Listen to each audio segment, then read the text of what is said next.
Good afternoon, ladies and gentlemen. Welcome to today's webinar. My name's John Gaskell. I'm Head of Personal Financial Planning here at ICAEW. Some of you may remember me from our two-day virtual PFP conference of last week. I'm just going to be doing a little bit of the introductions and explaining about how today's session will work before I introduce our speakers. So as you know, we've got the webinar scheduled to last for 1 hour, and we're keen to try and make it as interactive as sort of possible within the time. So as you can see in front of you, you have a screen and you'll be given an opportunity from using the box, typing in questions, which our speakers will endeavour to pick up with towards the end of the webinar. So I would encourage you to do that. Obviously, we're all dialing in from different parts of the country. I'm dialing in from my lockdown cabin just outside Cambridge, and we have our speakers joining in from different parts of the country, as of course all you yourselves will be as well. Generally speaking, the technology works very well, but inevitably there can be the occasional hiccup. So if you find that you have a problem at home or where you're dialing in from, do please just type in whatever the problem is into that box, and my colleagues on hand to help you to resolve whatever technical issues may arise. So estate planning is, I think, a very topical issue to be covering today, and building a successful estate planning practice, I think, should be very much something as part of the proposition that you offer to your clients. So I'm delighted to say that we have David Newick, MD, from our content partner, Arken.legal, who will be sort of leading today's session, if you like. And we have our speakers, David Frederick from Marcus Bishop Associates, and David Birchall and Mark Howell from Niklin Chartered Accountants and Business Advisors. So we'll be having a nice sort of structured conversation really around how the session will work. And really what I'd like to do is, without further ado, to pass you across to David Newick, who will pick up the presentation from here. Across to you, David. Thank you, John. Wonderful to be here, and thank you for the very kind introduction. Can I just say that we've got 3 Davids, a Mark and a John in the webinar today. So we're covering neatly the Old and New Testament, very biblical. Wonderful to be here with you to talk about how to start a successful estate planning practice. Now, we've got a lot to cover in a short period of time, and so at times we will be probably needing to go through at some pace, but don't worry, we have the ability for you to look at the recording afterwards. So if you're finding that you're furiously scribbling notes, then don't be too concerned, because you can come back to the webinar recording a little later on. Now, we're going to hear from David and Mark a little bit later on, but just before we get started on that, let's have a look at what we're going to cover off today. So we're going to quickly talk about why build an estate planning practice, and then we're going to move into a bit of a Mythbusters session very quickly to then talk about the continuum of service provision options.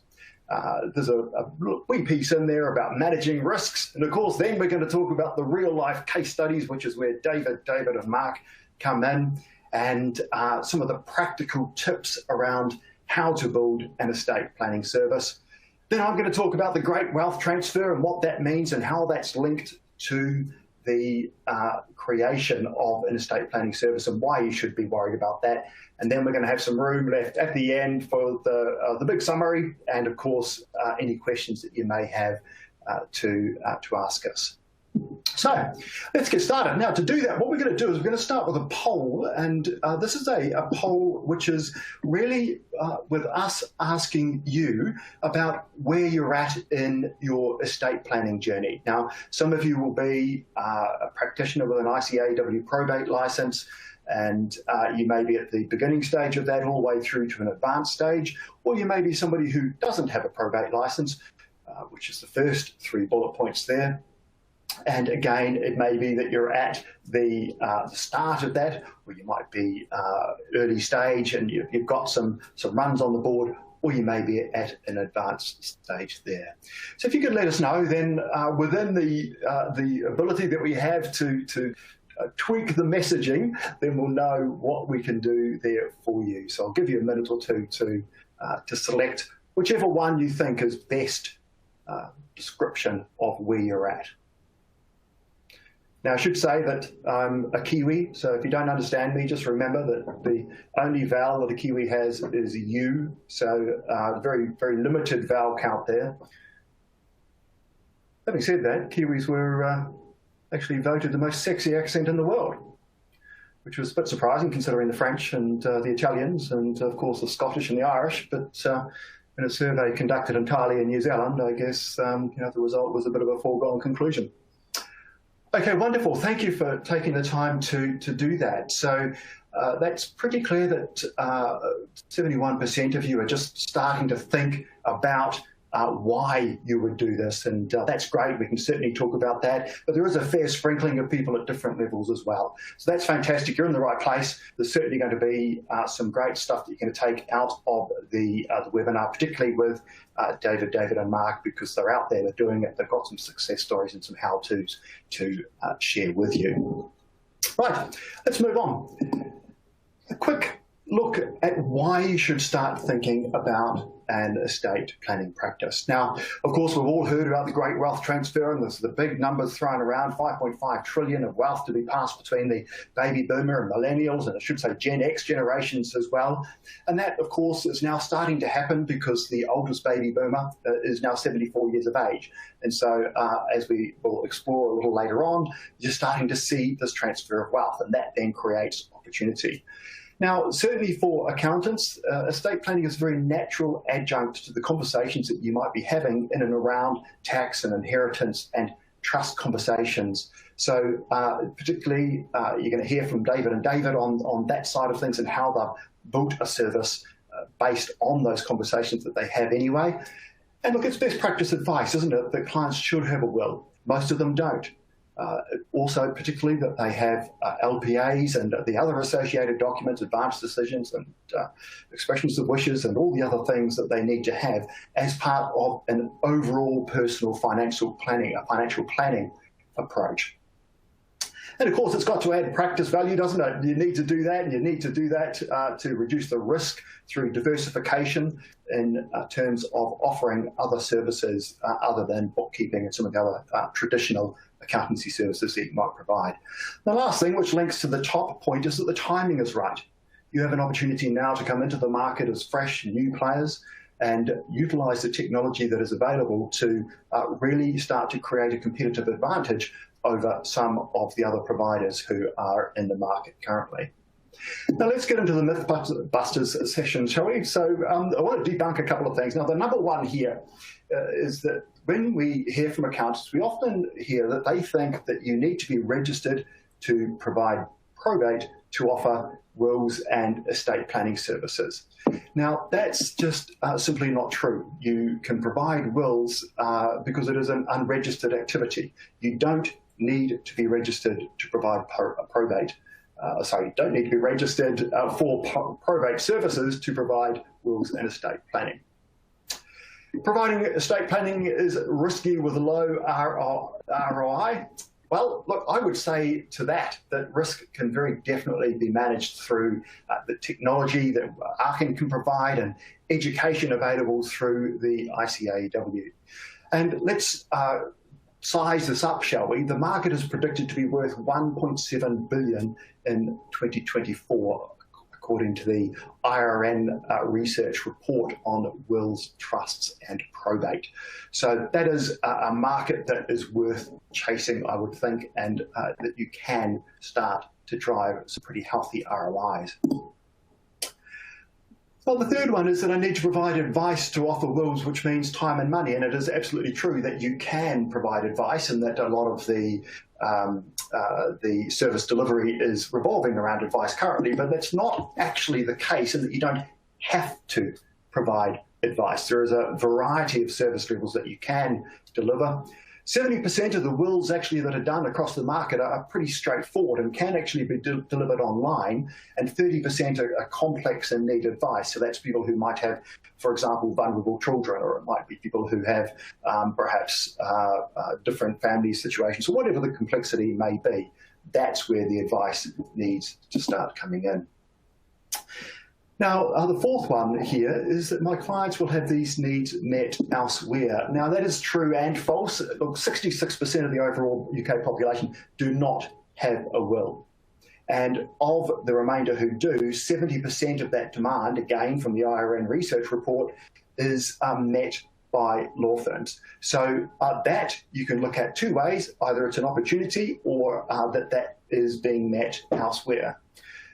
Lots of people who are coming into the market are looking at that as an opportunity to provide some sort of disruption.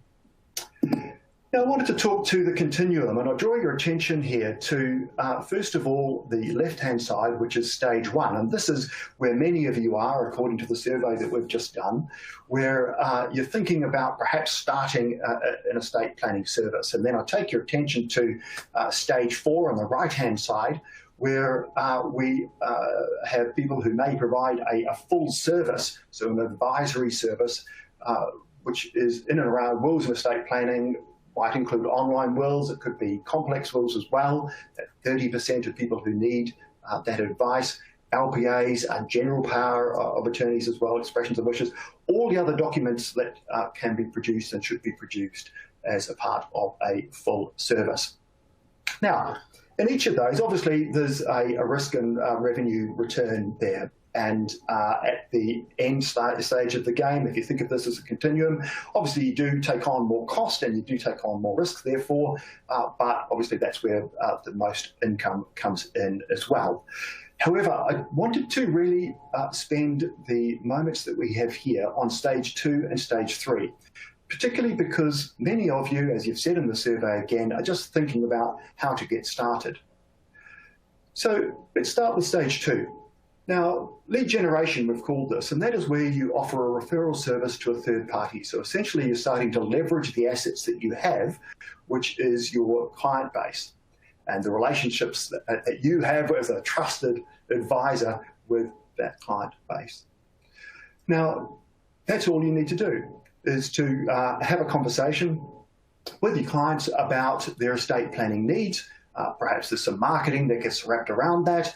Then you use the Arken technology. We've got a digital fact find there, which you can then have the client fill in directly, and that goes directly to your partner of choice. And part of the reason that we have David and Mark here today is that they offer a service where they can actually deliver your wills and the advice that's required. All you need to do is to think about how you can create the leads. And that's a very good starting point for people as they start to learn their way through estate planning, start to understand what the opportunities might look like within the specific makeup of the demographic of their firm.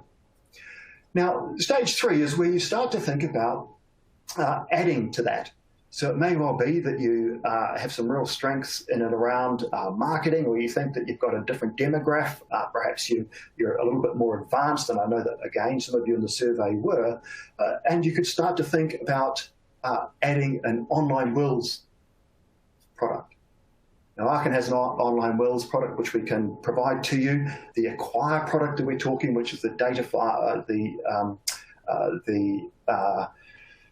data gathering tool that we have, they're working very well with online wills as well. Now, the key thing that you need to consider here really is that this is a non-advised product. And this is aimed at the 70% of simple wills that can be created. And so most of the work that you would need to do there is in and around, again, having a conversation. But there's many, many ways which we can explore in a little while around how you can use that product. Think of this overall, if we come back to look at it at a high level, as a continuum. So you may well be in stage one, and many of you are, and you may start going to stage two, then to stage three, and then build your way through that as you start to generate free cash flow into stage four, where, of course, you're providing your own advice. Let's have a little look at some of the risks, shall we? Because we've got to consider that. Now, cash burn is obviously one of those things that you need to be really considering when you're starting to think about any addition to your practice or the investment in any business, as you all well know. I would suggest to you that the competitive advantage that you would have in the market coming in right now would be to leverage technology and therefore keep your headcount costs as low as possible, because a lot of other providers in the market are very traditional, very paper-based. They tend to be very manual, and that therefore has some reasonably significant costs in regards to headcount. So you can obviously be in control of that. You can decide whether you want to, on that continuum, go all the way through to stage 4, or whether you wanted to start with something a little bit slower, a little bit less cash burn, which is stage 2 and stage 3. Now, you may be worried about having a lack of expertise or the potential of sort of legal challenge through not constructing the advice correctly around estate planning. Now, of course, if you're not providing actual advice, then you don't need to be too concerned about that. But if you were to provide advice, then again, use technology. There's structures in there to protect yourself against providing bad advice and to lead you through that. And of course, you've got the ICAEW to help you in terms of training and other sources of training as well. Perhaps there's some partnerships that you could enter into. Again, I referenced David and Mark because they may well be able to assist you with that. You might be worried about the reputation in turn, and I guess you should, because any business should be, around any poor customer experience and the damage that might cause. So what I'd suggest to you there is that you can really have a look at your business processes and ensure that there are really strong outcomes and consistency. And as with all things, there are risks and opportunities, and I would suggest to you that in the market that you would have an absolute opportunity through building a reputation through offering this service, rather than there being a risk of any damage. And of course, you're probably thinking about price and how you can enter a market which may well be competitively priced. So how do you do that? Look, ensuring efficiency is the key. So we come back to this headcount issue that we mentioned earlier on. Also, another touch point is just not rekeying data. You don't really want to spend a lot of your time. A key stat to take away from today is that many other practitioners can spend as much as 50% of their time rekeying data. And certainly to avoid that, I think what you really need to do is to digitize as much as possible. So use that technology. Now, that's enough from me for now. I am going to introduce you to David Frederick from Marcus Bishop and Associates, David Birchall and Mark Howell, who are from Niklin. David Frederick, I'm going to come to you first. Tell us a little bit about yourself and Marcus Bishop Associates. Good afternoon, David. Thank you. Marcus Bishop Associates is a general practice based in South East London, doing general compliance activities. However, since 2016, based around our probate license with the ICAEW, we've begun to diversify and establish ourselves as specialists in estate planning. Fantastic. Thank you. And David Birchall, tell us a little bit about yourself and where you've come from. Good afternoon, Dave. Good afternoon, everybody. Yes, I'm David Birchall. I'm a partner at Niklin. For my sins, I'm also a solicitor. I've been practicing in the field of private client law for 25 years. So I've come over from the dark side into the accountancy profession. Fantastic. And welcome to you too, Mark. Hello there. Yes, my name is Mark Howell. I'm the managing partner here at Niklin's. Yes, we're accountants, auditors, tax, and do all that kind of stuff. There's about 40 of us based here in the West Midlands. Brilliant. Thank you. Well, wonderful to have you with us. Let's get stuck into the conversation, shall we? So I'm coming to you first, David Fredericks. Now, you've made the conscious choice as a trained accountant to specialise in estate planning. Well, why did you make that decision?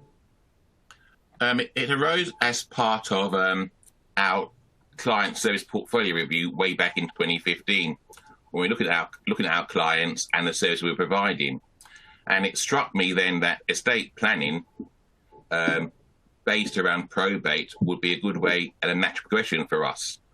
And also something we can build in to our onboarding system for clients and also our annual or periodic reviews for clients.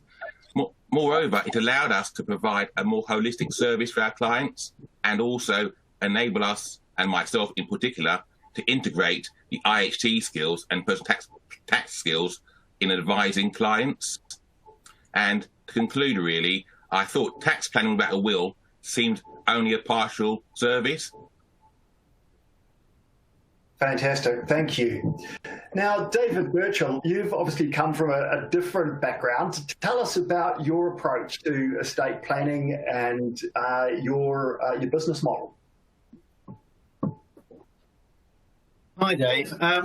Yes, obviously, being a lawyer, I've experienced how lawyers go about building relationships, or probably more to the point, how they have quite a transactional perspective towards their services. So at Niklin, we've got the same core principle as David Frederick's. You know, we want to build upon relationships. I think the difference for us is that, we're, just to put some perspective on it, we're about eight months into delivering and building these services.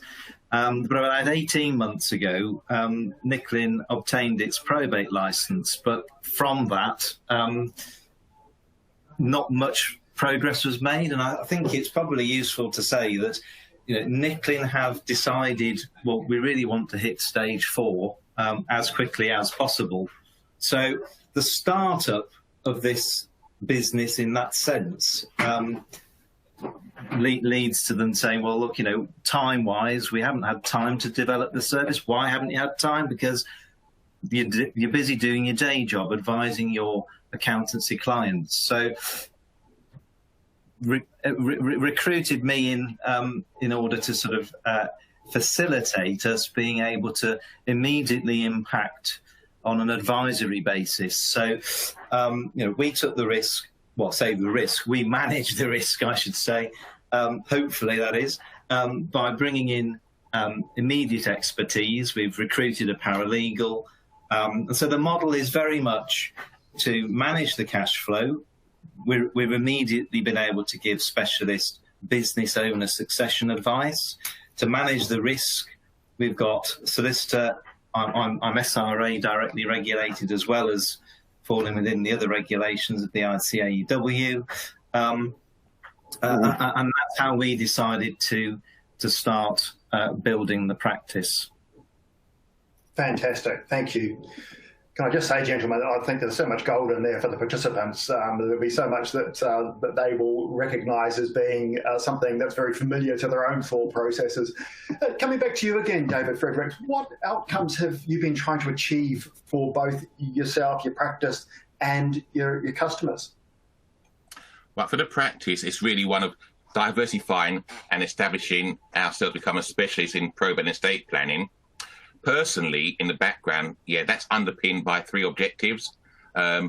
Looking down the road, as I'm not getting younger, I'm looking to life in retirement or moving into retirement, and that gives rise to also succession planning.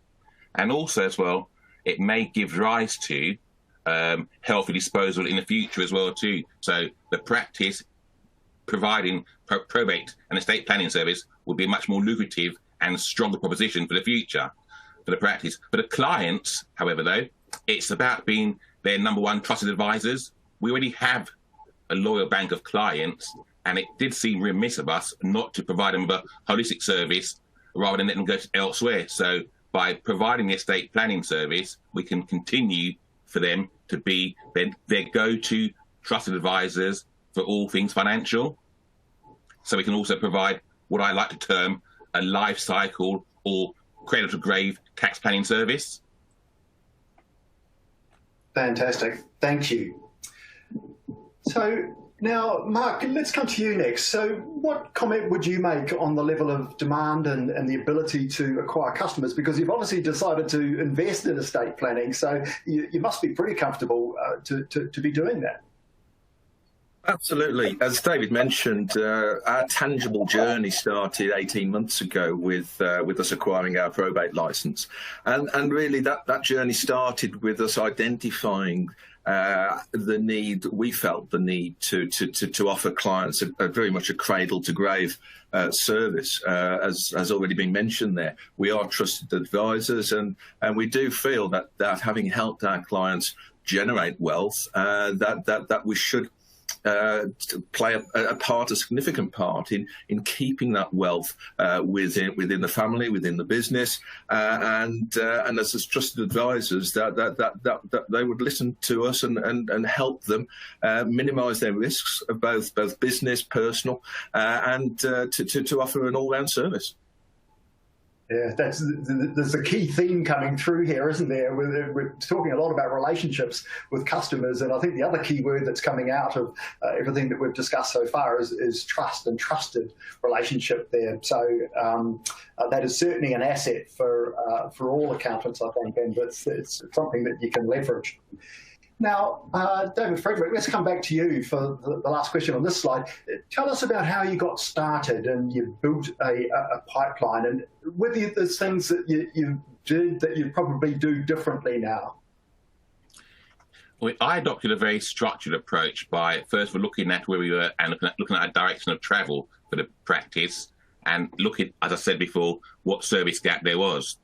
And that led me down the road to return to the textbooks and studied for the permit exams with the ICAEW, and also look around and see what other gaps there was in the skills area. So again, acquire the core skills and the necessary skills to develop the service. So therefore, as ongoing, from 2016, my CPD profile has changed primarily towards estate planning services. We also then looked and see what we need in terms of external support systems and networks for backup. At the same time, what was also key was the revolution happening in the profession, technology and digitalization. And I suppose that's where Arken came into the noose as well too, because it provided an easy transition for us. And my big bugbear was to actually revise and revamp our website. So we revamped our website, and we started targeting the clients, and since then we've been fine-tuning. What I would do different now, with hindsight, I must admit, make the move much earlier. I would have started in this area much earlier than I did start it. Okay, it has been proven to be quite successful for us and opens up other opportunities. Fantastic. Thank you, David. Well, you heard it here first. David just said that he would have started earlier, so thank you. I think that's probably something to take on board as you reflect on this webinar. Now, let's come again to you, David Birchall. If we look at service provision and the type of client you act for and extend this out to a personal financial planning practice, based on your experience, what are your thoughts around which services you should provide? I mean, part of that decision-making process is how the services evolve, really. I mean, assuming there's a recognition in the first place that the business recognises value in new revenue streams, securing those generational relationships, so not just the client, but the next generation beyond, and assuming that we all agree that that has an overall inherent value for the business as a whole. The way we're sort of distinguishing the services is, I've mentioned already, we're providing advisory services to start off with, but we do and will be also putting in place services for those business owners, employees, and for the personal tax clients. But I think it's important, if we stick with the business owner, the low-hanging fruit, we've got the opportunity in terms of services to deliver advisory-based inheritance tax and associated tax advice regarding the planning around their assets. We should also be looking at trust services and trust work, and obviously there are regulatory issues around exactly what services we can deliver, but if there's a plan to become full service and, dare I say it, even licensed body status, then those trust services should be on the radar, and there's nothing to stop us advising on the advantages of those structures. Probate, obviously, that is definitely something that I feel, is a weapon that we should have to generate income. There's two sure things, and death is one of them. And then I think we need to just spin out from that. There's property elements that arise from giving a full service advice. There's cross options, the shareholder agreements, all of these things, that create that holistic piece for the business owner. They're the services we're targeting now. Yes, we are also putting in place a plan to create accessibility to straightforward wills and LPAs, because not everybody's a business owner, but that'll be a sort of staged integration with other digital solutions as we go along. Fantastic, thank you. That is a really comprehensive answer, and I'm sure that everybody would have got a lot out of that. David Frederick, if we look at your typical client, tell us a little bit about what they look like in terms of demographic. Well, I would say our clients who we aim at are those who, what I would say, are exposed or at risk to IHT, because, so I keep badgering on about this, is that I think income tax you have to pay, but IHT is often a tax you don't have to pay. Most people pay because they fail to plan. So we help our clients plan for IHT effectively, be it personal tax or small business taxpayer, small business owners. Equally so, it's clients in different stages of relationships we deal for as well too, such as those either starting or ending new relationships in this blended environment. And also as well, people who are suffering different ailments who need to plan in case of the inevitable. We access clients in a variety of different ways, primarily from family and friends of current clients, and through other means of marketing that we undertake as well too. Fantastic. I'm going to come back to you a little moment there, because you've just touched on something which is really important. And as we get to another slide, I'm going to come back and draw that back out again. But look, one more question to you, David Birchall, and that is anything that you might have as recommendations for anyone. And 71% of people are kind of thinking about starting out who are participants in the webinar today. So any recommendations there? And how long does it take to get up to speed? Yeah, I mean, I think the accountancy profession's in a great place to be the competition, if they're not already. Having come from a legal services to practice over the last 25 years, I can see how, in financial planning terms, accountancy advisors and financial advisors, that's where we're back to that relationship. Key word again. I think that it's also important that it's not that we don't go from day one to having not had a private client practice within your accountancy business to day two to having one necessarily. Even though I landed and have a lot of experience in this field, there's a lot of moving parts. So I would say, my sort of summary, because I'm conscious of time, is that you need to be looking at your expertise based on the service level that you want to start off with.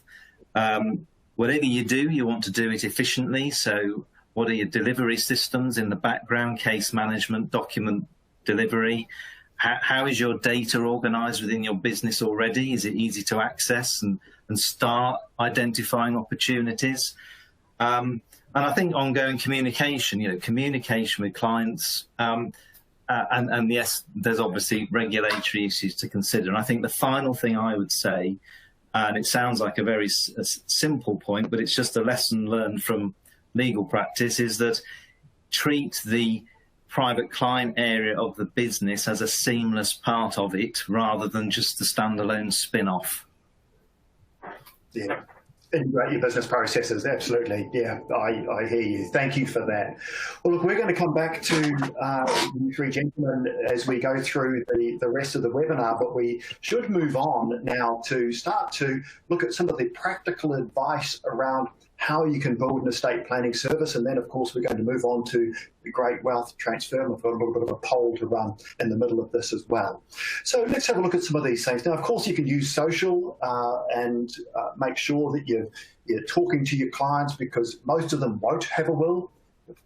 The fact is that 66% of people don't across the general population. Of course, that changes according to the different generations. The older they are, the more likely they are. The younger they are, the less likely they are.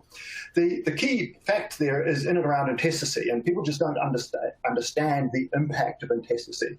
Just a little plug there. Watch the space. In the next 2 weeks, we will be releasing an intestacy tool that you can use in social campaigns to draw that out and to highlight the fact that if people are intestate or they have, so that means they don't have a will, then what does that mean according to their own personal circumstances? Now, David Frederick, you mentioned before that you do a little bit of work in talking to different groups. And one of the points we've got here is around engaging with sports clubs, community groups to offer and educate around estate planning services. That's correct. I mean, there's 2 prongs here. We engage in the community by we sponsor rugby clubs and netball clubs as part of our community activity, and for that, both clubs gives us a platform to speak to their members, and we then often speak to them about their estate planning.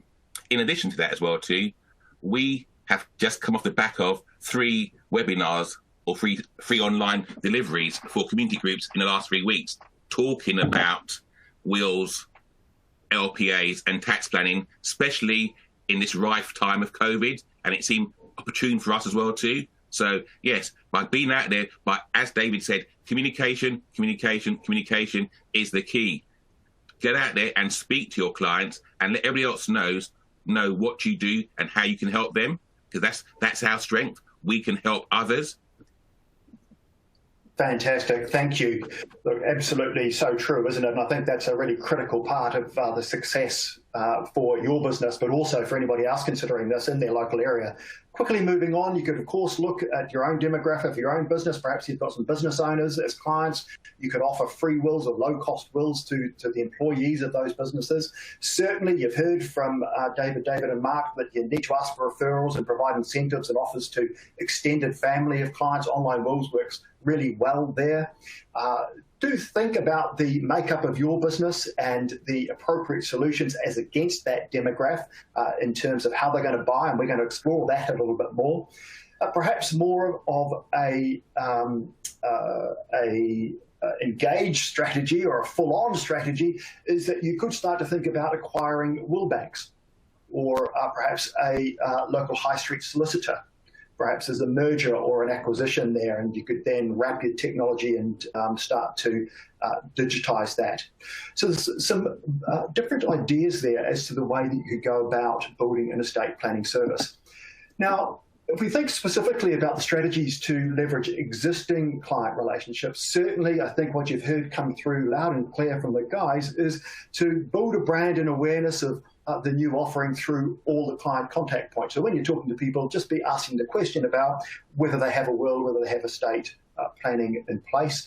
Do poll them. So you need to understand which of the 66% don't have a will. Do have a think about the generational makeup of your client base and target them with different offerings. Seminars and events, as you just heard from David Frederick, he has run 3 in the last 3 weeks, and they've gone really, really well for him. And of course, one of the key things is to leverage your trusted advisor relationship through building estate planning questions in at each client engagement point in your business processes. And we would certainly suggest to you that a great way to create a relationship with the people who are going to inherit the wealth from the great wealth transfer, being the millennials and the Gen Xers, is to start thinking about an online will service, because you can add that on. It's a non-advised service, and it's a great way to start on your continuum. Now we're going to move on. We just have one more poll for you, and this poll is what you actually currently advise your clients to have. So do you advise them that they should have a will, a lasting power of attorney, both a will and LPA? Or the last point there is none of the above. So you generally don't actually discuss wills and LPAs with clients at all. Just a little point here. If you're wondering about the value of LPAs, 812,000 LPAs were registered with the Office of the Public Guardian last year, and that is expected to grow to 1 million. That's a very large number, and that's driven by the incidence of dementia, which of course is the #1 cause of death in people over 70. And so a lot of those LPAs are being created by millennials because they're concerned about their parents, or perhaps their parents have gone into care, and they need to have control of their affairs. And often it's that conversation that leads into a longer or larger estate planning conversation. Okay, well, that's a reasonably emphatic result, isn't it? So you've advised them to have both a will and lasting powers of attorney. Fantastic. Look, I think you're in a really good place if you're doing that. If you're not, and you're in that category of a will, or you don't discuss it, then I'd suggest you do think about that. And obviously, that's one of the reasons that you're here today to do that. Now, we're going to move on to the great wealth transfer, and we're going to be running up against the clock, so I'm going to have a whole lot of data coming at you, I'm afraid, but don't worry, you will have the ability to look back at this in that recording a little later on, so don't be concerned if I'm coming at you too quickly. Now, I'm just going to come back to you, David Frederick. The great wealth transfer, have you seen the impact of this on your practice? Yes, we have, in terms of the transfer of assets from across generations, but also it's not only assets in personal, but also businesses, because we forget that businesses are transferred down generations as well too. So increasingly we're seeing mum, dad looking to transfer assets onto the next generation, but also how to transfer assets in a tax efficient and protected manner as well too. Interesting, isn't it? It is really just starting. We're going to explore that in a little while. David Birchall, what about in your practice? Have you seen the great wealth transfer starting to have an impact? Yeah, I think it's been happening for quite some time, to be perfectly honest. I think I'm going to hark on about the business succession side again, and the risks involved. We certainly see an awful lot of clients who haven't got arrangements in place. They are interested. It's not as though you're just trying to sell them something that they don't want. If you think about risk and the succession, it's not just inheritance tax. It's where is their business going to end up if they die intestate? What financial provision is a surviving spouse going to get? What if there's divorce in the family? There's numerous risks. So, yes, there's a transference of wealth. And I think, just to echo David Frederick's point, it's how that happens and how you mitigate the risks associated with it. Fantastic. Yeah, it's interesting, isn't it? Because it really is starting to happen. And let's start to examine some of the stats in and around the great wealth transfer. Now, some of these you'll be familiar with. Some of these will be perhaps surprising or new to you. Now, it's a little morbid, but we do need to cover it off. Total deaths in the UK are 530,000 deaths in 2019, and that's going to rise because of the baby boomer generation starting to age to 800,000. That's also affected by the population increase as well. 800,000 to 1,047. Now, the peak death rate of baby boomers is predicted to be in 2044, the 104,000 deaths expected in that cohort just in 2039, and that's up from just under 30,000 in 2019. So that is a really significant increase in deaths within that cohort. Now, the average inheritance in 2017 was 62,000, and yet in 2027, that's picked to be 92,000. So again, a big increase there. I mentioned the 5.5 trillion to be inherited by Gen X and the millennial generation over the next 30 years as the baby boomers start to pass on their wealth. Now, an estimated 60% of that transfer will go to Generation X, which is people in my generation, and the remaining to millennials, and of course charities start to have a part to play there as well. And 1 trillion of that 5.5 trillion will be inherited over the next 10 years. And I just reiterate the point that I made around the 812,000 lasting powers of attorney being listed with the OPG in 2019. And the reason that that's important around the great wealth transfer is, and often that triggers the start of inheritance. And so inheritance isn't always, as you will well know, based on tax rules and inheritance rules, triggered by death. And LPAs is often the first conversation that you have there. Now, it's interesting, again, if we just look at some of the stats here, this is a graph on the right-hand side just showing the number of people in the population aged 65 and over to 2016 to 2046. And you can see there that it raises from just under 12 million to over 18 million over that age. And I know what you're thinking, and which is why the third point on the left-hand side is, well, what difference does COVID make? Well, the ONS tells me in their rather morbid report, the monthly mortality analysis, that you can very definitely see an increase as against the 5-year average. So in England, there was 35,500 more than the 5-year average for January to September, and 26,000 more in Wales. And of course, we've got to consider the impact of COVID on the great wealth transfer, because unfortunately it is impacting people who are aged over 70 in the main.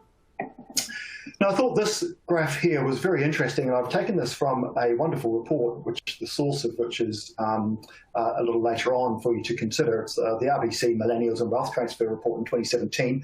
They conducted a survey of over 3,000 people in 3 different continents, US, Europe, and UK, around the great wealth transfer. And I thought this was really topical and interesting for us, because the largest cohort amongst the survey was the people, and it's 36%, who had received no guidance on the wealth transfer. And alarmingly enough, if you look at the cohort within that cohort, the majority of those people, 49% of that 36%, were over 55. So arguably closer to death, and arguably closer to giving their inheritance away.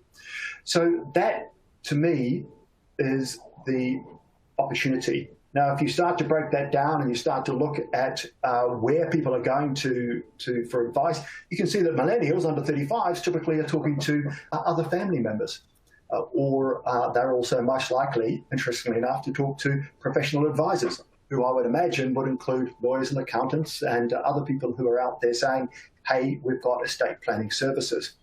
Again, if you pick up on that millennials, you can see the friends there, that is very highly rated for people who are looking for advice. So to me, this is really interesting if you are starting to think about starting an estate planning practice as this links to the wealth transfer. Because it's often this conversation, as the guys were saying, that is all about, well, how do I transfer my assets? How do I do that in a tax-efficient way? And this shows us here that certainly the market is going to grow, and that millennials and Gen X are going to have different ways of going about accessing information. And so we need to take that on board. Now, moving right along, this is a breakdown of the different generations. Now, you can see that if we think about the Generation Z, who are still here in school probably, and then the millennials, and the oldest millennials now 37. So they're starting to buy houses, they're starting to have babies and grow families, get married, all these sorts of things. Then the Gen Xers like me, midlife crisis, buy a fast car and all those sorts of things, wear inappropriate clothing. Then you've got their stage of life is perhaps a little different. They might be downsizing, they've got more disposable income, independent children, as much as children are ever independent these days.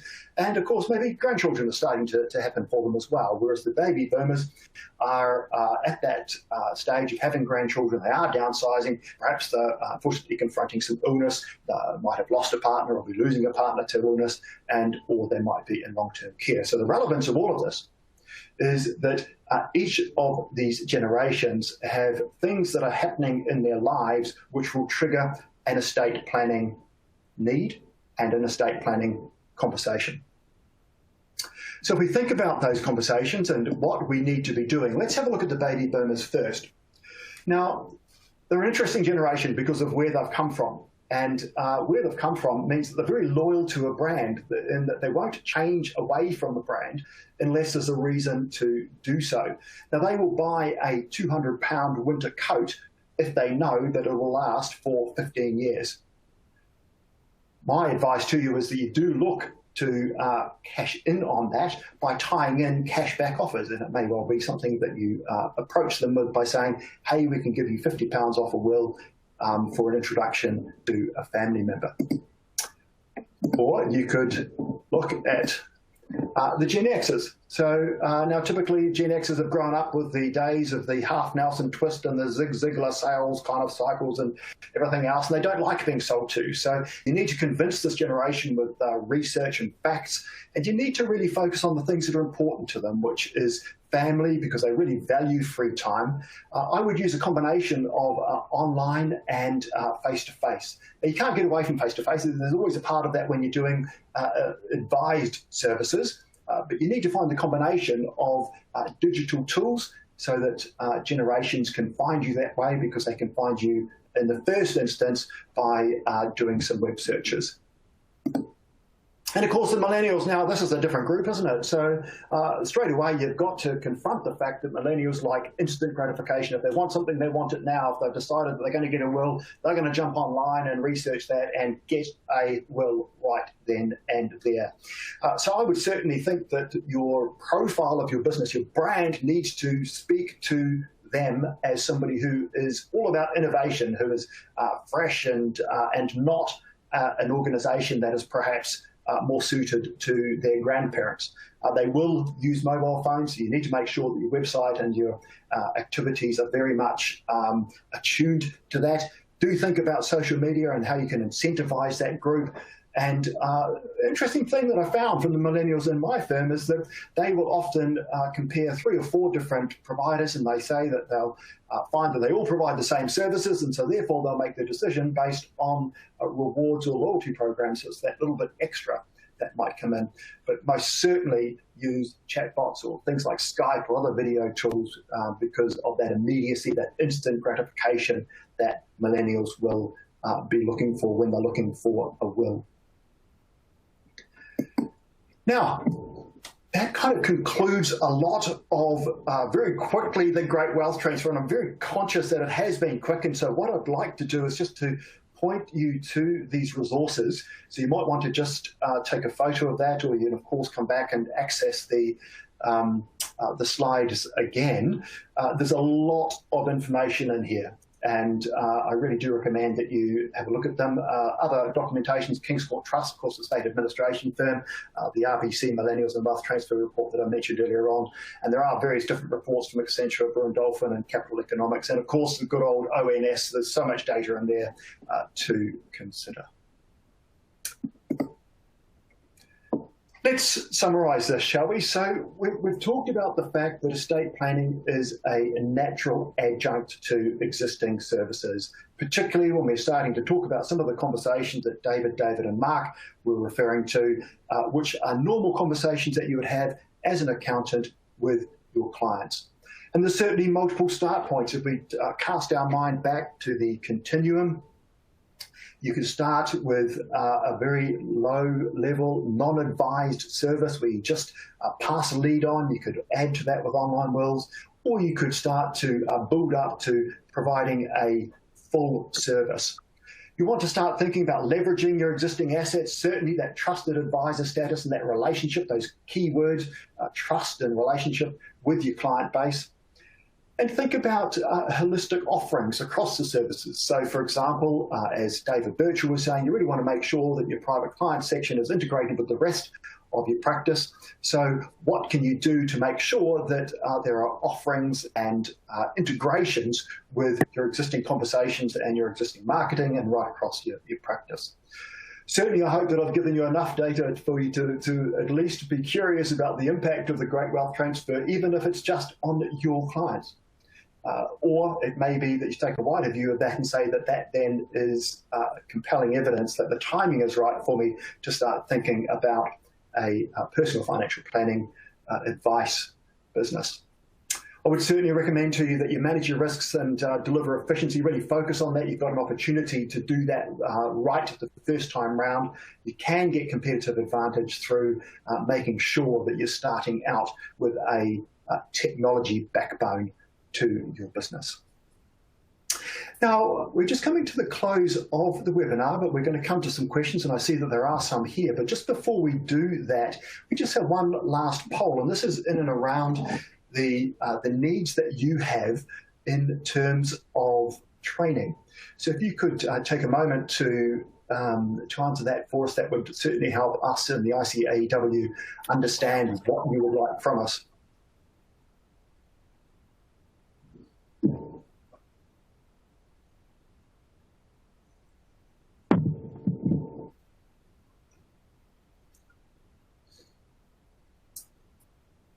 I certainly hope that you've enjoyed the session today. I do apologise for the rapid nature of it. We tried to cram quite a bit into the webinar, but as I say, please feel free to make any contact with us that you'd like to, if you'd like to talk about your own practice, your own business. And that extends not just to myself, but of course to the guys who are on the webinar again as well. Okay, fantastic. Well, look, thank you for that. So training and ongoing support for all estate planning wills advice initially. Okay, great. Well, you should definitely consider talking to David, and Mark in that regard. Now, for those of you that know me, you know that whenever I do a webinar, I always try and squeeze a Winston Churchill quote in. And this one I thought was quite appropriate considering the time that we're in and also what we're talking about. Optimism. I have no fear of the future. Let us go forward into its mysteries. Let us tear aside the veils which hide it from our eyes, and let us move onward with confidence and courage. One of the great orators of our time. Now, there's further resources that are available for you here, and I would recommend that you do click on that. Certainly, if you're wanting any information, do jump onto our website there, which is the fourth one down. And there is also a free white paper, which you can consider in and around how to implement new technology, how to choose the technology partner. Do have a look for that on the site, and of course, other information around ICAEW as well. Now, these are our contact details, but we do have some questions, so I'm just going to consider those now, and we'll leave this up so that you can take a look at those.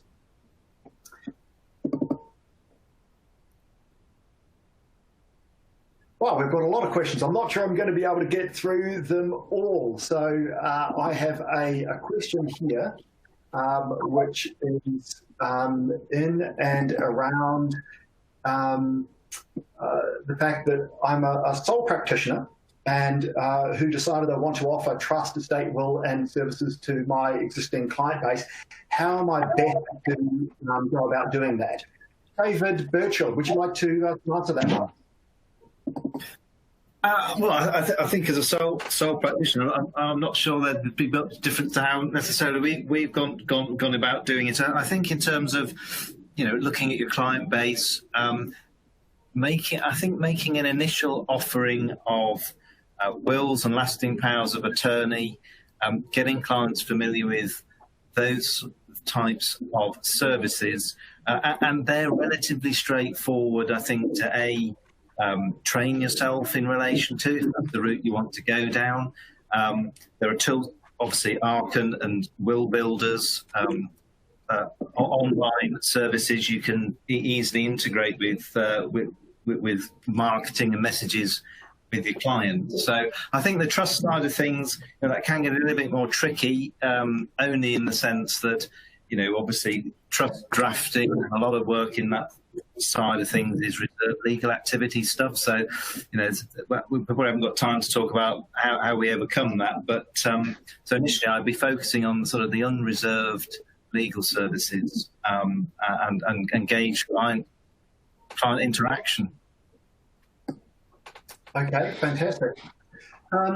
Now, there's a question here from somebody in South Africa, which is when we plan to launch Arken services in South Africa, do get in touch with me. My details are there, and I can answer that question for you. Now, I'm just clicking on these. There's another question here. So this might be one for you, David Frederick. How do the guest speakers deal with contentious probate or overseas issues? That's well, if you are licensed by the Institute of Chartered Accountants, you're licensed for non-contentious probate. So what you need to do in advance is build a relationship with a contentious probate lawyer who you will pass the probate work to, the contentious part to, for them to address that part of the work. And once they've addressed that part of the work, it will come back to you. For those of you who have fears of it being lost, it won't be lost, because lawyers are quite happy and accustomed to deal with contentious parts of probate and handing it back to ourselves. Okay, fantastic. Now, we've probably got room for one more question, and there are quite a few here. So there does seem to be a few questions. And I'll just read this one out. Having looked at the ICAEW guidance on when a probate license is needed and what can a member in practice do without a probate license or do as a paid executor, it seems that the key thing is that the PA1 can only be signed by a probate licensed person or a solicitor. Mark, perhaps that's an answer for you, or perhaps David Birchall, one or other. Yeah, I'll happy to step in on that one. Yeah, I mean, obviously, if you haven't got a license, then that sort of probate activity is something that either a licensed practitioner or a lawyer would have to sign off. I don't think there are any sort of issues in relation to giving clients assistance in relation to collecting information and that side of it, but you just have to be very careful, obviously, because doing anything that leads to the creation of papers that in turn leads to a grant of probate, will fall within the regulatory side of things. And of course, that I've mentioned reserved and unreserved legal activities, and you've mentioned, Dave, wills and LPAs themselves are not licensed. They're not reserved legal activities, for better or worse. So, I think tread carefully is always if you're thinking of entering into preparing papers and so on before doing it. Fantastic. Okay, well, look, we've run out of time. In fact, we've gone over time. So I'm going to pass back to John, the Gaskell now. Many, many thanks from all of us. Thank you, Dave, and a huge thanks to all our speakers and to Arken for having made this session possible. I think you've got clearly a wealth of golden nuggets, if you like, to take away with you. And it seems clear to me, and has done for some while, but this session I think has really just re-emphasised it in my own mind, is that chartered accountants are sitting on a wonderful position to leverage off their client bank and their trusted status, and that technology is a great enabler in this. And I think you've heard the wonderful stories from our two practitioners there, our two firms who start to make this a reality. And I think another part that comes out of it is the need for collaboration and building a professional network.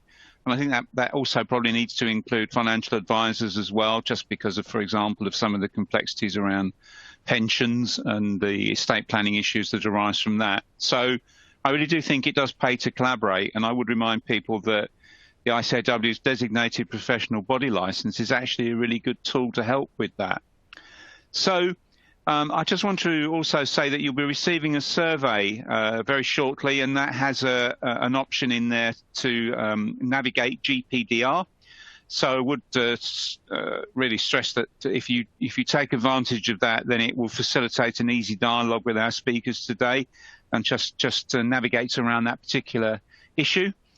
So again, just to conclude, thanks again to all our speakers. I think it's a very optimistic story that we have there. I think accountants are in a uniquely well positioned for this, and I think it's really just now the building blocks on how to put that into practice. So thank you to all, and I look forward to meeting you again at our next webinar in due course. As you know, we have the personal financial planning community at ICAEW, so I would encourage you to join that. Copy of these slides and the recording will be put on the community, where there's a wealth of other good information, and it's also a very good mechanism to keep up to date with subsequent events, and there's some very good guides and material and past recordings on there as well. So I would encourage you to do that. So it's free to join. It's also open to non-ICAEW members on the basis that it pays to collaborate, and we're keen to try help facilitate that. So have a good afternoon, and look forward to speaking to you again at our next session. Goodbye.